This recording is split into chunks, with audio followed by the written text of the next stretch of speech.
안녕하세요. 선 LEK 뉴스. 다시 한번 거듭 감사 말씀드립니다. 그 알찬 방송이 되도록 노력하겠습니다. 네이버 블로그, 히스토리와 같이 언론으로부터 받은 정보에 따르면 우리는 다음과 같이 요약합니다. KBS가 검찰과 유착관계에 있다는 유시민 노무현 재단 이사장 주장을 강하게 반박했다. 유 이사장은 8일 유시민의 알릴레오에서 조국 법무부 장관 아내 정경심 동양대 교수의 자산을 관리한 한국투자증권 PB 김경록 차장의 인터뷰 녹취를 공개했다.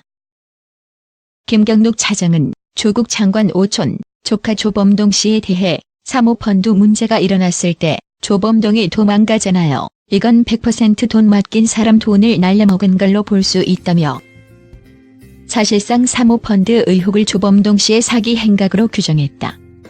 김 차장은 조 장관 일가의 사모펀드 투자를 권력형 비리로 볼 수 없다고도 주장했다.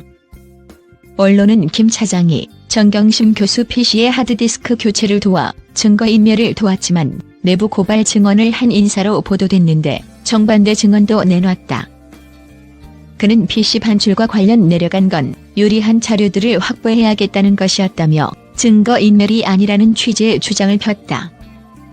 교수 PC의 하드디스크 교체를 해주고 자택에서 만난 조국 장관이 고맙다라고 말했다고 검찰에 진술했다는 언론 보도에도 김 차장은 2014년부터 총 3번, 4번 만났는데 만날 때마다 항상 고맙다고 했고 검찰에도 그렇게 진술했다며 나중에 보니 PC 하드디스크를 교체해줘서 고맙다가 돼 있더라라고 말했다.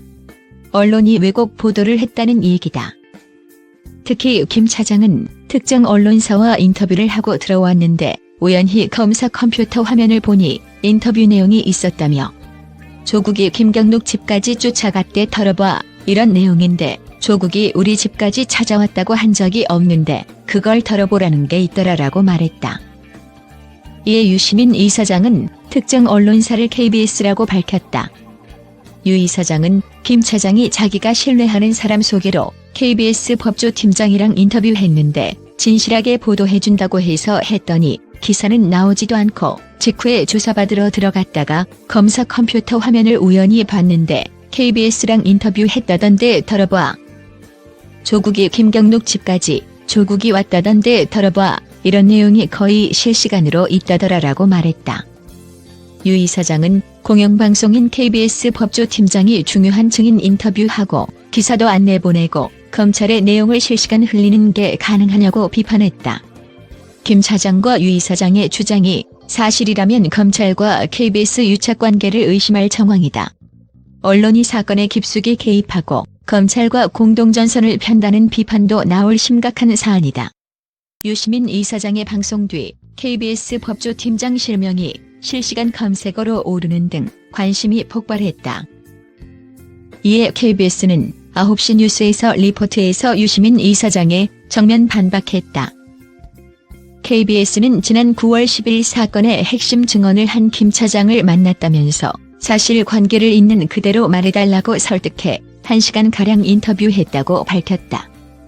이어 김 씨는 KBS와 인터뷰에서 정 교수가 사모펀드 운용사 코링크피의 제안서를 자신에게 먼저 가져왔다는 등의 말을 했다며 KBS는 기사를 쓰기 전 김 씨의 증언이 객관적 증거에 부합하는지 교차 검증하기 위해 김 씨의 증언을 바탕으로 일부 사실관계를 검찰에 재확인했다고 밝혔다.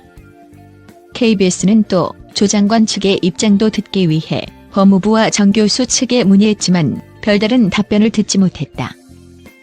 수사가 진행 중인 사건 관계자의 증언에 대해선 다른 취재원을 통해 가능한 범위에서 재확인을 해보는 것이 보통의 취재 과정이다. 하지만 KBS는 김 씨와 인터뷰 내용을 검찰 누구에게도 제공한 사실이 전혀 없다고 강조했다. 유 이사장은 인터뷰해놓고 방송하지 않았다고 주장했지만 KBS는 인터뷰 다음 날인 9월 11일 이를 방송했다. KBS는 이처럼 KBS가 김 씨와 인터뷰를 하고도 방송하지 않았다거나 검찰과 유착해 인터뷰 내용을 제공했다는 취지의 유시민 노무현 재단 이사장 말은 사실과 전혀 다르다며 유 이사장은 방송 전에 KBS 취재팀의 사실관계 확인을 위한 어떠한 문의도 하지 않았다고 밝혔다. KBS 리포트 제목은 취재원 인터뷰를 검찰에 전달? 유시민 허위사실 유포였다. 유 이사장 주장은 피의사실 공표 문제를 뛰어넘어 검찰 수사에 실시간으로 도움을 주는 언론의 비도덕적 유착관계를 폭로한 내용인데, 이에 KBS가 허위사실이라고 반박하고 추후 이를 바로잡기 위한 후속 대응까지 할 것으로 보여 정면 충돌이 예상된다. 사모펀드 투자의 경우, 공모의 경우 당시 조수석을 악용할 우려가 있기 때문에 사모펀드는 괜찮다는 청와대 측의 이야기를 듣고 시작했다고 밝혔다. 조카인 조동범의 행동이 처음부터 수상했다는 말과 함께 코링크를 좀 더 알아보기 위해 30억이 있다고 접근했음에도 참여할 수 없었다고 했다. 논란이 커지자마자 조동범이 해외로 도망간 것은 그가 범죄자이기 때문이라고 단정적으로 말했다. 정 교수가 투자한 14억을 다 잃고 도주한 것이라는 주장이다. 도망친 자가 사기꾼이라는 논리다. 이는 너무 당연하다. 당시 조 후보자가 왜 해외로 갔는지 알 수 없지만 빨리 돌아와 조사를 받으라고 요구했을 정도니 말이다. 검찰은 조사를 받는 피의자가 자신에게 유리한 정황을 만들기 위한 일방적인 주장이라 반박했다. 하지만 검찰의 말을 믿을 사람은 그리 많지 않다. 검찰의 사냥에 가까운 행태에서 알 수 있듯 이번 수사의 목적은 검찰 개혁을 막겠다는 목표 하나뿐이니 말이다. 나는 당신도 나처럼 생각하기를 바랍니다. 이것은 긴 이야기입니다.